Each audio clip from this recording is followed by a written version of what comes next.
नमस्कार श्रोते मित्र हो, दीपक रेगे कथाकथन चॅनलवर तुम्हा सगळ्यांचं मी मनापासून स्वागत करतो आणि एकच विनंती करतो श्रोते मित्र हो की तुम्ही जर आता चॅनलवर पहिल्यांदा आला असाल किंवा अजूनपर्यंत चॅनल सबस्क्राईब केलेलं नसेल तर प्लीज चॅनल सबस्क्राईब करा.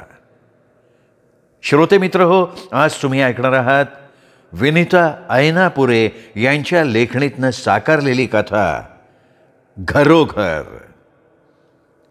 ऐकूयात श्रोते मित्र हो.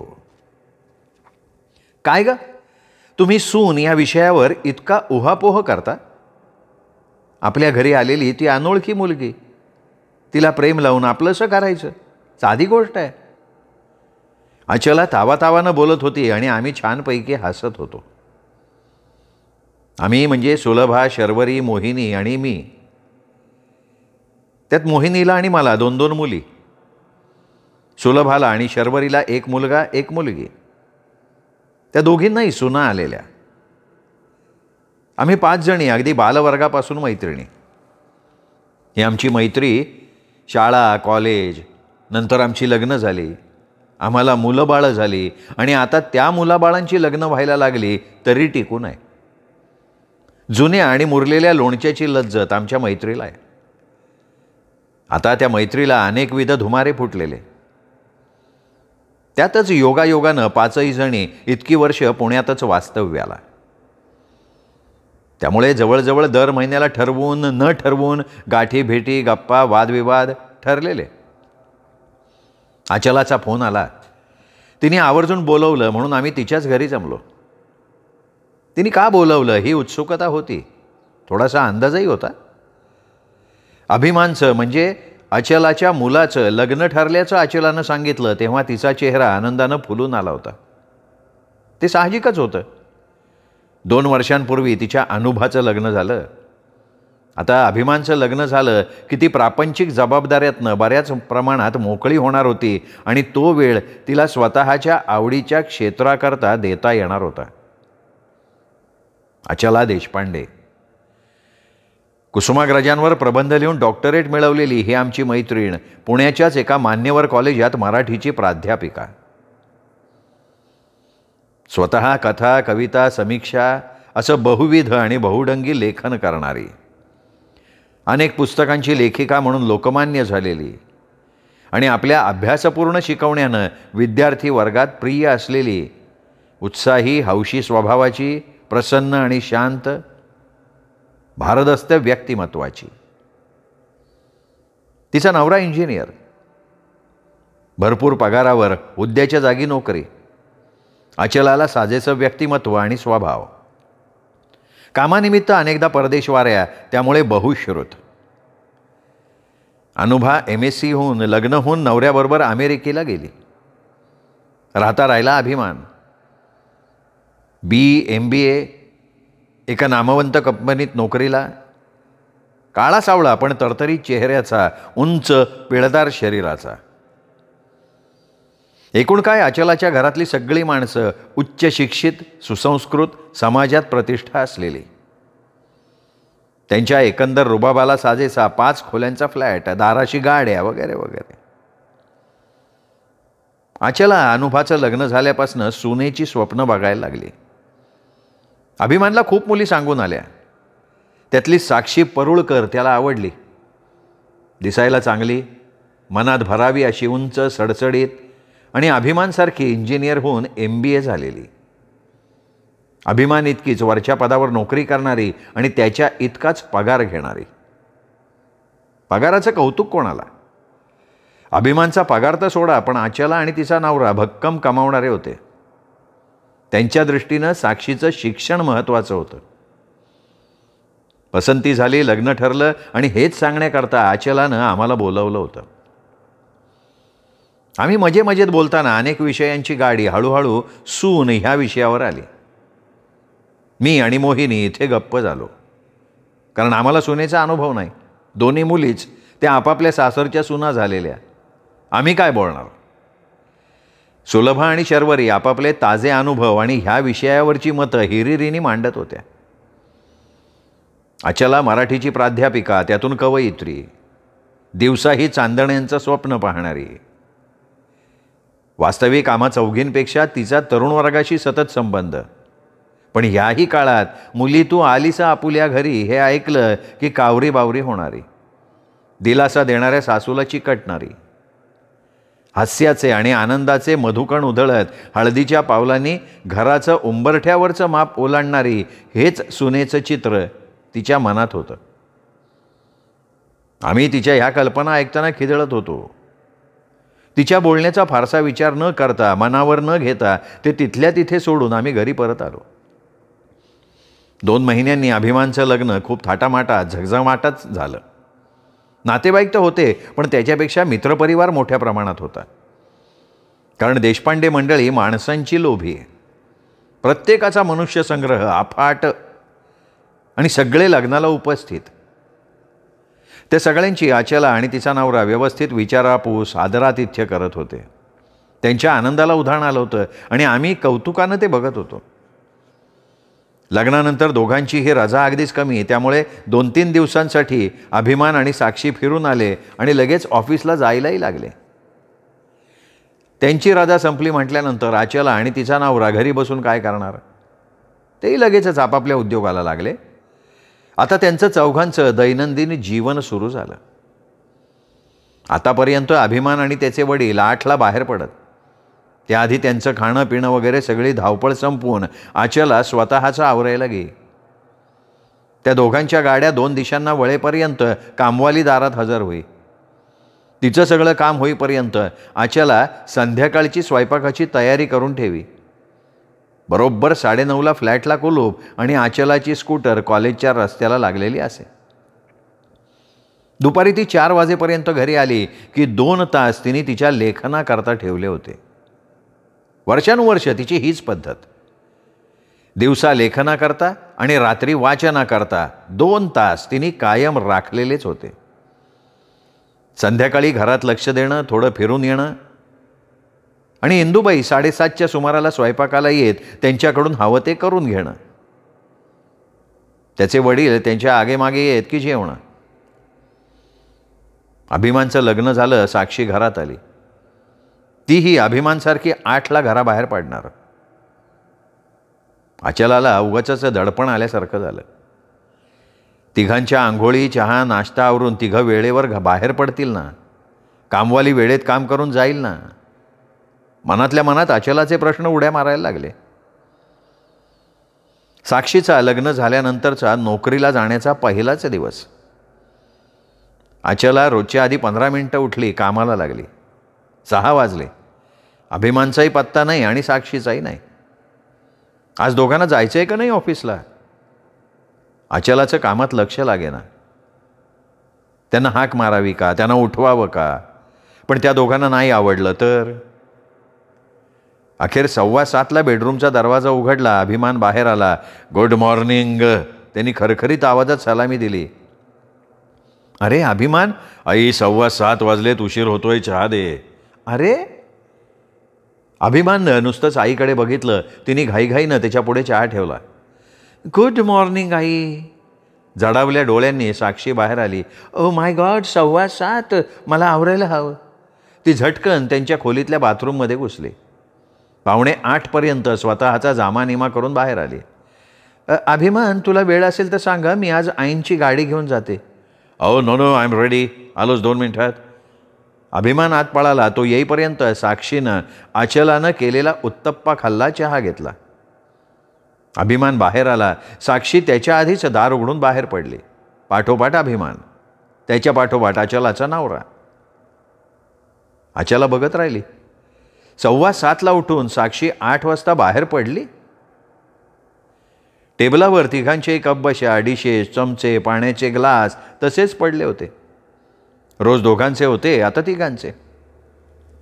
जाऊ द्या, आचलाबाई नवं ताजं ताजं जोडपं आहे, चालायचंच. चला आवरा. मनानं आचलाला समज दिली. खरंच तरुण रक्त आहे, असं चालायचंच. संध्याकाळी आचला थोडी फिरून आली. येताना भाजी फळं घेऊन आली. आज साक्षीची संध्याकाळच्या जेवणाची ह्या घरातली पहिलीच वेळ. काहीतरी वेगळं करू या विचारानं अचलानं इंदुबाईकडनं मटाराच्या करंज्या, सूप आणि शेवयाची खीर करून घेतली. जेवणाच्या टेबलावर मुद्दाम छान सजावट केली. सगळं टेबलावर घेऊन इंदुबाईकडनं ओटा आवरून धुवून घेतला. ते दोघं येईपर्यंत आपण थांबायचं आहे का काय? अचला शांत बसलेली बघून तिच्या नवऱ्याने विचारलं. थांबूयात ना? तिने नवऱ्याला उलट विचारलं. आजचा दिवस तरी थांबू. दोघं मिळून यायचे आहेत म्हणजे किती वाजतील ते बघू. 10 वाजून गेले तरी अभिमानचा आणि साक्षीचा पत्ता नाही. शेवटी अचलाने आणि तिच्या नवऱ्याने जेवून घेतलं. कितीतरी उशिरा दोघं घरी आले. अरे किती उशीर रे अभि? सॉरी आई, पण तुला फोन करायचं आमच्या लक्षातच नाही आलं. अगं आमचं जेवण झालंय. हिरमुसल्या मनानं अचला हातातलं पुस्तक वाचत राहिली. बाहेर येऊन त्या दोघांशी काही बोलायची तिची इच्छाच नाही झाली. तिचा नवरा तर घोरायला लागला होता. गजर झाला. अचला उठली. सहजच तिची नजर टेबलाकडे गेली. रात्रीचा सगळा जेवणाचा पसारा तसाच होता टेबलवर. ताटं, वाट्या, भांडी. रात्री पालथी घातली होती ती तशीच होती. अन्नसुद्धा टेबलावरच होतं. स्वतःशीच मान हलवत अचलानं टेबल आवरलं, पुसून स्वच्छ केलं. एकीकडे चहाची, नाश्त्याची तयारी केली. चालायचंच नवीन आहे, काल दमली असेल असं म्हणत तिने नव्या हुरूपानं घर आवरलं. कालच्याच प्रमाणे 7:15ला अभिमान बाहेर आला. त्याचा चहा होईपर्यंत साक्षी बाहेर आली. माय गॉड, 7:15 असं म्हणत बाथरूममध्ये घुसली. 7:45ला बाहेर आली. टेबलावर लाडू चिवडा ठेवलं होतं. तो घाईघाईनं खाऊन, तुला उशीर होणार आहे का असं अभिमानला विचारत दाराशी जाऊन उभी राहिली. अभिमान बरोबर बाहेर पडली. रात्री साक्षी अभिमान बरोबर आलीच उशिरा. त्यामुळे अचलाचं आणि तिच्या नवऱ्याचं जेवण झालं होतं. साक्षी आणि अभिमान जेवायला बसले. दोघांचं गप्पा मारत, चेष्टा मस्करी करत जेवण झालं. अभिमान हात धुवायला उठल्यावर साक्षीही उठली. दोघंही बेसिनवरच्या आरशात एकमेकांना निहाळत उभी राहिलेली अचलानं बघितली तेव्हा तिला खूप मजा वाटली. खरंच हे नवे नवे दिवस एकमेकांवर जीव लावण्याचे, एकमेकांवर लोभावण्याचे, लट्टू होण्याचे आहेत. आम्ही या काळात हेच केलं, फक्त इतकं उघड नाही. चालायचंच. विचार करता करता अचलानं हातातल्या पुस्तकाबरोबर डोळेही मिटले. पुन्हा पहाट, पुन्हा गजर, पुन्हा अचलासमोर तसंच टेबल न आवरलेलं. दिवसचे दिवस जात होते. रोज तेच. एखाद्या राजेशाही हॉटेलमध्ये राहावं तशी या घरात राहत होती ती. बेडरूम आणि किंचित काळ खाण्यापुरतं किचन, बास. बाकी घराशी तिचा संबंधच नाही. स्वतःच्या सगळ्या व्यापात अचलानं थोडी बाग केली होती. त्यातलीच पानं फुलं घेऊन ती जागोजागी पुष्परचना करत होती, लेखन वाचन करत होती. नोकरी तर होतीच, पण या कशाची साक्षीनं दखलही घेतली नाही. तोंड भरून कौतुक दूर. अभिमानशी काय बोलेल ना तेवढंच. सासू सासऱ्यांची शब्दही नाही. अभिमानही सारखी ती बरोबर असल्यामुळे आईवडिलांपासून थोडा दुरावला. यात बदल फक्त वीकेंडला होई. शुक्रवारी संध्याकाळी साक्षी ऑफिसमधनं परस्पर माहेरी जायची. ती सोमवारी रात्री अभिमानबरोबर घरी परत यायची. अचला गोंधळली. नोकरी करणारी शिकलेली मुलगी साधं सकाळी बाकी घरकाम तर नाही, पण आपलं चहा खाणं याच्याकडेही लक्ष देत नाही. 6:15 ही काय नोकरीवाल्या मुलीची उठायची वेळ झाली? उठल्यानंतर स्वतःचं आवरण्यापलीकडे हिला काही काम करता येत नाही. आपली सासू ही प्राध्यापिका आहे, ती सगळं करते, तिला आपण थोडीफार मदत करावी असं हिला वाटत नाही. तेही राहो. रात्री सगळं जेवण टेबलावर ठेवलेलं असतं. ते मायक्रोवेव्हमधनं गरम करून घेता येत नाही. उरलेलं अन्न, दही फ्रीजमध्ये ठेवता येत नाही. भांडी सिंकमध्ये टाकून टेबल स्वच्छ करता येत नाही. अचला मनाशी दचकली. नवीन घरात आलेली, इतकी शिकलेली, लगेचच नोकरीला लागलेली. नसेल तिला घरकामाची माहिती, आपण तिला समजून घ्यायला पाहिजे. हा विचार मनात आला आणि अचला थोडी शांत झाली. तरीही मनातला एक कोपरा कुरकुरत राहिलाच. काही असलं तरी समोरची कब्बशी उचलून ठेवावी, धुवून ठेवावी, एवढंही मुलीला समजू नये. पण आचलानं मनाच्या त्या कोपऱ्याकडे दुर्लक्ष केलं. नाहीतरी साक्षी घरात यायच्या आधी मीच करत होते ना सगळ्या गोष्टी. मग साक्षी आल्याबरोबर लगेच दृष्टी का बदलली? आचलाने स्वतःलाच प्रश्न विचारला. आचलाला जे खटकत होतं तेच तिच्या नवऱ्याला आणि अभिमानला सुद्धा खटकत होतं. आपल्या आईची कर्तबगारी, विद्वत्ता तो जाणून होता. त्याचबरोबर तिचं लेखन, वाचन, वक्तृत्व याबद्दल त्याला अभिमान होता. तितकीच ती गृहिणी म्हणूनही उत्तम तऱ्हेनं घर सांभाळत होती. त्यामुळे साक्षीची वागण्याची पद्धत अभिमानला बोचत होती. पण तिच्या सहवासाचा मोह वरचढ होता, तो अभिमानला बोलू देत नव्हता. तरीही रात्री आई सगळं काम करून बाजूला झाल्यावर मागचं आवरणं साक्षीनंच करायला हवं हे त्याला वारंवार सांगावंसं वाटत होतं.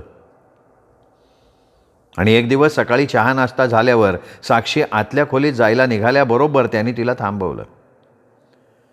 साक्षी, ह्या सगळ्या कब्बशा आणि डिशेस आवर सिंकमध्ये ठेव. सॉरी, मला वेळ नाही आहे. अगं अजून 5 मिनटं आहे, तेवढ्यात होईल. मला जमणार नाही. साक्षी गुस्स्यात आत निघून गेली आणि 2 मिनिटात पर्स घेऊन बाहेरही आली. येणार आहेस का तू, का मी जाव? आलोच. साक्षी मागे अभिमान धावत सुटला. रात्री नेहमीप्रमाणे आचलाचं आणि तिच्या नवऱ्याचं जेवण झालं. टेबलावर सगळं नीटनेटकं ठेवून आचला तिच्या खोलीत वाचत पडली. अभिमान आणि साक्षी 9:30 नंतर आले. त्यांचं जेवण रोजच्या इतक्या गप्पा न होता थोडं आबोल्यातच झालं. साक्षी हात धुवून खोलीत जायला निघाल्यावर अभिमाननं तिला हटकलं. साक्षी, हे सगळं आवरून घे आणि मग झोपायला जा. मी दमली आहे. तरीही हे आवर. किती वेळ लागणार आहे? मग तू आवर. आणि हे बघ, मला असल्या कामाची आवड नाही आहे. मी करणार नाही. पुन्हा मला सांगू नकोस. अगं आवडीचा काय प्रश्न आहे? पण आपला चहा झाल्यावर कब्बशी उचलणं, जेवण झाल्यावर ताट उचलणं या साध्या साध्या गोष्टी आहेत. मी शिक्षण घेतलं, ते असली कामं करायला नाही. हे बघ, शिक्षणाचं निदान तू आमच्या घरात सांगू नकोस. हा, माझी आईसुद्धा डॉक्टरेट आहे. हे बघ अभिमान, तू इतका परंपरावादी असशील असं वाटलं नव्हतं मला. मी काहीही करणार नाही. तुला एवढं वाटतंय ना, मग तू आवर ना सगळं. दोघं हळूहळू बोलता बोलता हमरीतुमरीवर कधी आले हे त्यांनाच कळलं नाही. घरात आवाज घुमणारच. आचला पुस्तक तसंच डोळ्यांसमोर धरून पडून राहिली. मुलगा मुलगी सारखंच शिक्षण घेतात, सारख्याच मानाच्या नोकऱ्या पटकवतात, मोठमोठे पगार घेतात. हे चित्र किती छान वाटतं. पण तरीही मुलगी ती मुलगी. तिच्यात स्त्रीत्वाचे गुण आहेत. ते डावलून ती पुरुषाची बरोबरी करते हे चांगलं आहे. पण मग संसार कोणी करायचा? आचलाच्या मनाची अस्वस्थता वाढायला लागली. मीही शिकली आहे, जबाबदारीची नोकरी करते. मी कधी माझ्या नवऱ्याची बरोबरी केली? तो त्याच्या जागेवर, मी माझ्या जागेवर. अभिमाननं काहीही करू नये कारण तो पुरुष आहे असं मला वाटत नाही. करू देत ना त्यालाही, पण तू सुद्धा करायला हवंस. खूप उशिरापर्यंत आचला जागी होती. साक्षीला कसं आणि काय समजावून सांगावं आणि मुळात सांगावं का? ती काही ऐकून घेईल का? ती काय लहान आहे का ह्या सगळ्या गोष्टी सांगायला? सध्या त्यांचे हौसे मौजेचे हिंडण्या फिरण्याचे दिवस आहेत. हळूहळू रुले या घरात. हेच स्वतःच्या मनाला समजावत पहाटे पहाटे आचलाचा डोळा लागला. अगं साक्षी, ह्या शनिवार रविवार मंगल आणि मोहनराव येणार आहेत. हां, एका शुक्रवारी सकाळी चहा घेताना आचलानं सांगितलं. साक्षीनं प्रश्नार्थक चेहऱ्यानं आचलाकडे बघितलं. अगं मंगल म्हणजे यांची धाकटी बहीण आहे ना मीना, तिची मुलगी, ती येणार आहे. आमची भाचीच गती. ती आणि तिचा नवरा दोघंही येत आहेत. हां. तर तू आज आईकडे गेलीस तर उद्या सकाळी येशील का? नाही जमणार. आचलाला का म्हणून विचारण्याचंही भान राहिलं नाही. आचलाचा नवराही साक्षीच्या बोलण्यानं दुखावला. का नाही जमणार? अभिमाननं विचारलं. शनिवार रविवार मला विश्रांती हवी असते. ते 2 दिवस मी माझ्याकरता ठेवलेले आहेत. अगं पण मंगलताई आणि मोहन काका आपल्या लग्नाला आले नव्हते, ते आत्ता तुला भेटायला म्हणून मुद्दाम येत आहेत. त्यांना काय सांगायचं? तुमचा प्रश्न आहे तो. नेहमीप्रमाणे शुक्रवारी संध्याकाळी साक्षी ऑफिसमधनं परस्पर माहेरी निघून गेली. 2 दिवस पाहुणे राहिले. रविवारी संध्याकाळी निघून गेले. सोमवारी संध्याकाळी साक्षी घरी आली. हे नेहमीच झालं. एरवी हॉटेलात राहिल्यासारखं घरात राहणं आणि शनिवार रविवार माहेरी निघून जाणं. इतक्या वर्षांच्या प्रघातानुसार देशपांडेंच्या घरात सुट्टीच्या दिवशी कुणी ना कुणी नातेवाईक मित्रमंडळी येऊन धडकत. चहा पाणी, खाणं, गप्पा गोष्टी, कधी एखादा कोणाचा गाण्याचा कविता वाचनाचा कार्यक्रम, हे असं सतत चालू असे. तितकंच त्या लोकांच्या घरीही देशपांडे कुटुंबाला बोलावणं असे. आता साक्षी घरात आली. तिच्याशी ओळख व्हावी हाही सगळ्यांचा हेतू असे, पण ती घरात होतीच कुठे शनिवारी रविवारी? कोणी स्पष्ट बोललं नाही तरी काहीतरी चमत्कारिक अवघड परिस्थिती निर्माण मात्र झाली. अचलाचे बहीण भाऊ, अगं ती घरात केव्हा असते सांग, त्यावेळेला आम्ही येऊ असं म्हणायला लागले. तिला कोणी आलेला आवडत नाही का असं अचलाचे धीर नणंदा विचारायला लागले. 1-2 वेळ अभिमानच्या मित्रांनी त्याला छेळलं. काय रे, घर जावई का नाही होत? नाही, एरवी तरी तुझी बायको तुमच्या घरी असते का? इथपासून दर विकेंडला उपास का? इथपर्यंत मित्रांच्या चौकशा झाल्या. सगळंच कसं अवघड आणि अशुद्ध झालं. अचलाला उगीचच अपराध्यासारखं वाटायला लागलं. मी सासू झाले, पण आता मी टिपिकल सासू झाले का काय? सुनेवर बारीक लक्ष, तिच्या चुका शोधणं, सूचना देणं सुरू. ती नवी आहे हे लक्षात न घेता मी तिच्याबद्दल अपेक्षा बाळगते का काय? तिची माहेरची ओढ संपून लगेचच सासरची ओढ कशी लागेल तिला? आपण दमादमानं घ्यायला हवं. अचलाचा नवराही गंभीर झाला. इतकी वर्ष संसार अचलानं सांभाळला, मग ती कसं करत होती? आज अभिमानचं बिऱ्हाड परगावलं असतं तरी साक्षी अशी कामचुकार राहिली असती?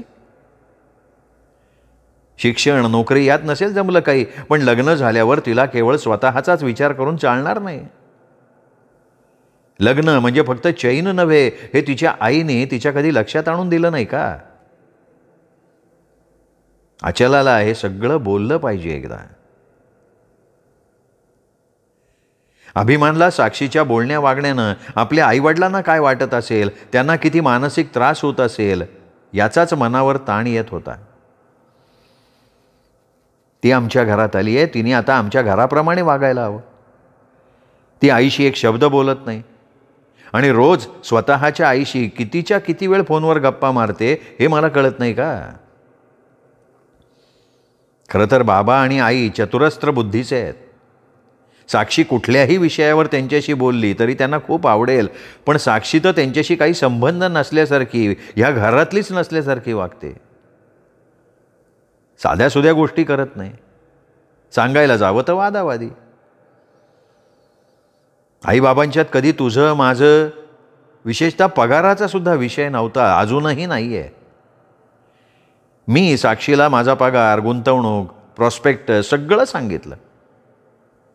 ती एका शब्दानं काही बोलत नाहीच, पण अजूनही तिचा पगार ती वडिलांच्या जवळ देते आणि ते तिचे पैशाचे सगळे व्यवहार बघतात.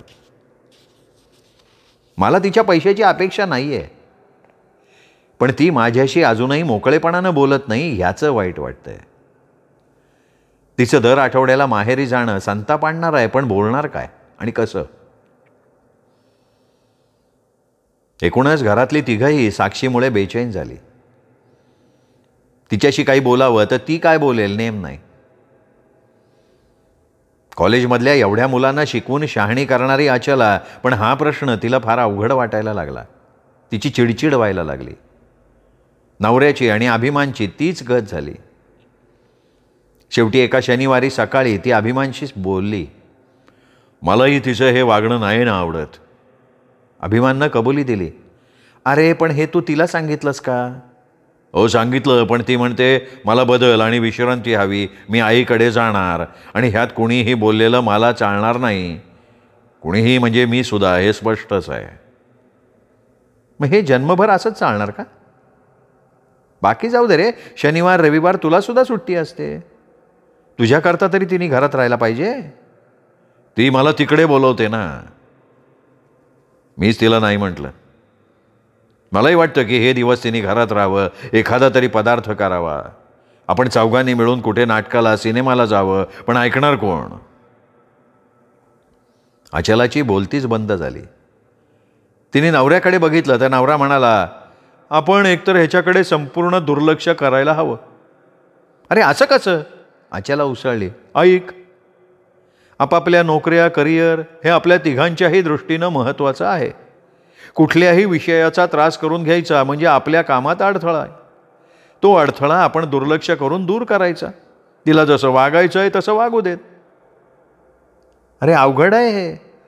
दुसरा मार्ग म्हणजे तिच्या आईशी बोलणं. आपल्या स्टाफला समजून द्यावं, तसा अचलाचा नवरा बोलत होता. कुणी बोलायचं? अचलाचा प्रश्न आलाच. अगं तूच, आता तिच्या आईशी काय मी बोलायचं का? अचलाला आणि अभिमानला हसू आलं. अचला तू खरंच बोल, बघू काय उपयोग होतोय का? ठीक आहे, बघते मी. ते 2 दिवस घरात बरेच पाहुणे आले. त्यातच इंदूबाई घरातल्या घरात पडली. तिचं पाऊल मुरगळलं. ती स्वयंपाकाला आलीच नाही. अचलाला तिची जास्तीची कामं बाजूला ठेवून स्वयंपाक करायला लागला.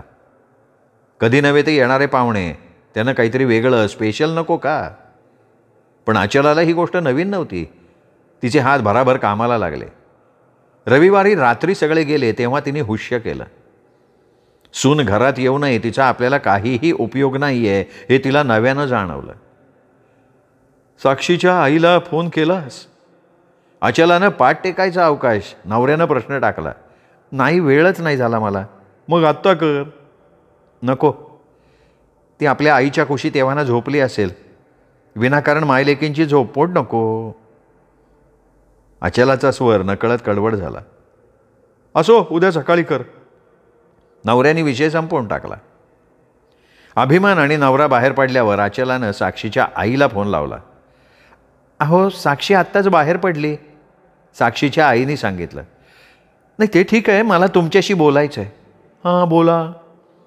मी साक्षीबद्दल तक्रार करत नाही आहे, पण तिचं हे शनिवार रविवार माहेरी येणं आम्हाला कोणाला योग्य वाटत नाही. हां हां, म्हणजे आम्हाला असं वाटतंय की तुम्ही तरी तिला जरा समजावून सांगा ना. हां, काय आहे, आमचे नातेवाईक मित्रमंडळी सुट्टी म्हणून येतात हो. अजून तिची कोणाशी ओळख नाही. आमच्या लोकांना तिला भेटावंसं वाटतं. हां हां, आमचा ना गोतावळा मोठा आहे, कोणी ना कोणी येतंच. शिवाय आठवडाभर आम्ही सगळेच बाहेर असतो. साक्षीनं केव्हाही माहेरी यावं जावं त्याबद्दल आमचं काही म्हणणं नाही, पण दर शनिवार रविवार म्हणजे तुम्ही तिला थोडं समजावून सांगावं असं वाटतं. हां हां, अहो मी इतकं बोलतीये आणि तुम्ही नुसतं हूं काय करताय? किरकोळ गोष्टी तर आम्ही तुमच्यापर्यंत आणत नाही, पण ती तुमच्याकडे येते म्हणून हे सांगणं आलं ना. झालं का तुमचं बोलून झालं? अहो तुम्ही इतक्या बोलताय की हूं करण्यापलीकडे पर्याय नाही आहे माझ्याकडे उरलेला. ठीक आहे, आता मी थांबली आहे, तुम्ही बोला. काय हो, एवढ्या तुम्ही प्राध्यापिका आणि किती बुरसटलेली मतं आहे तो तुमची. सुनेनं माहेरी जाऊ नये. तुमची मुलगी आज अमेरिकेत आहे, पण ती पुण्यात असती तर आलीच असती ना वरचेवर. तुम्ही तिला माहेरी येऊ नका असं म्हटलं असतात का? एक मिनिट. हां, 1 मिनिट. आम्ही साक्षीला सुद्धा माहेरी जायला नको म्हणत नाही आहोत. नाही तर काय करताय तुम्ही? दर शनिवारी तुमच्याकडे कोणीतरी येणारच. साक्षीने काय तुमच्या घरची कामं आणि कोणते तुमचे नातेवाईक त्यांचं करायचं का? मला सांगा, ह्या करता ती तुमच्या घरात आली आहे का?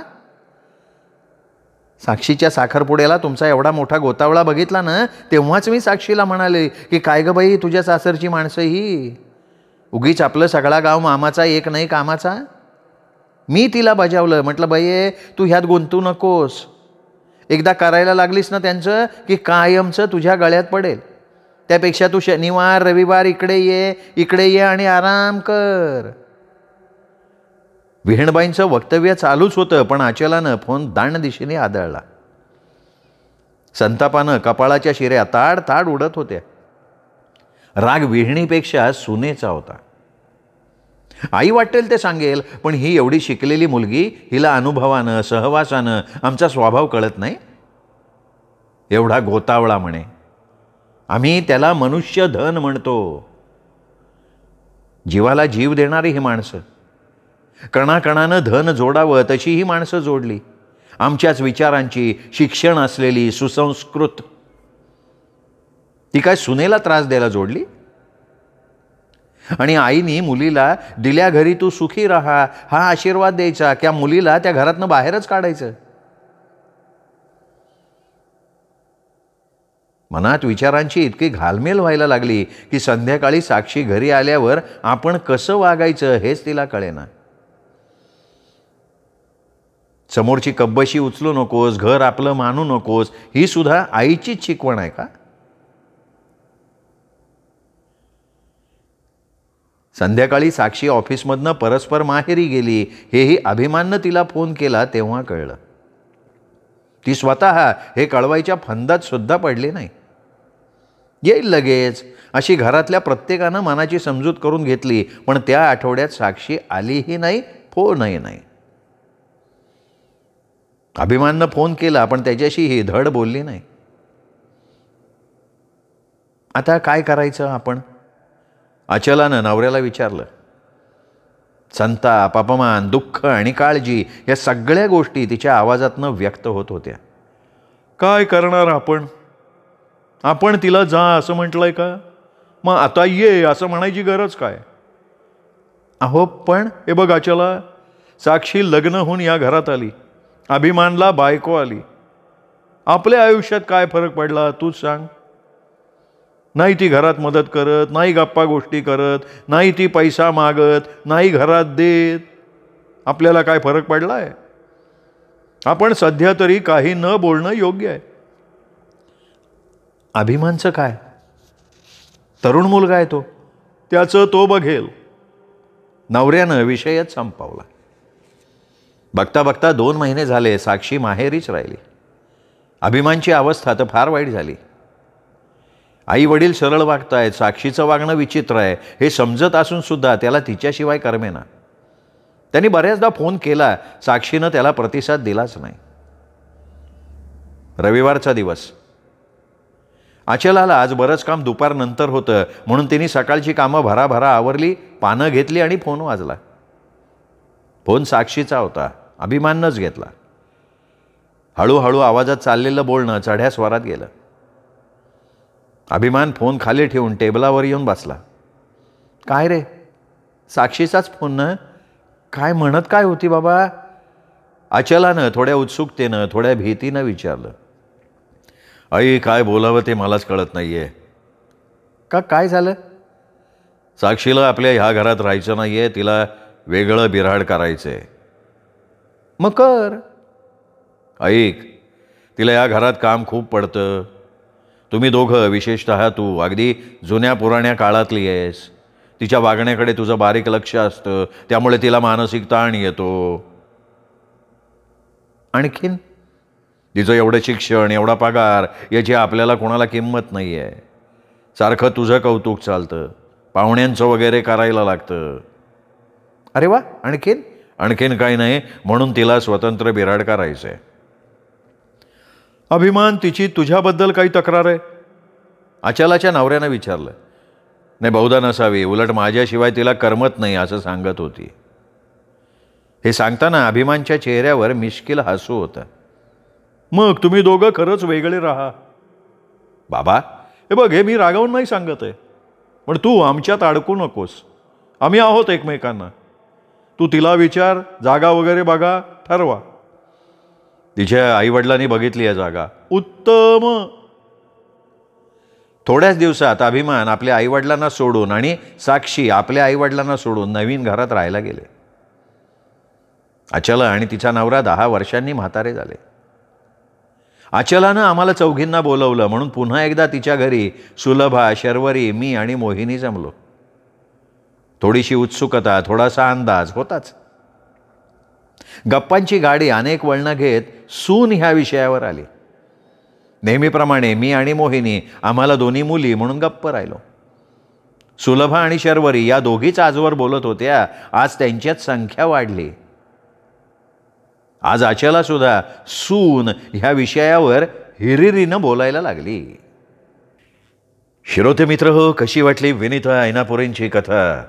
कथा आवडली असेल हा व्हिडिओ लाईक करा, व्हिडिओच्या खाली कमेंट करा. तुम्हाला जे कथेबद्दल वाटतंय, लेखिकेबद्दल वाटतंय, वाचनाबद्दल वाटतंय ते मन मोकळेपणानं कमेंटमध्ये लिहा. आणि हो, चॅनल सबस्क्राईब करायचं राहिलं असेल तर चॅनल सबस्क्राईब करा मित्र हो. पुन्हा भेटूयात ऐनापुरे ताईंच्या वेगळ्या कथेसह पुन्हा एकदा. तोपर्यंत नमस्कार मित्र हो.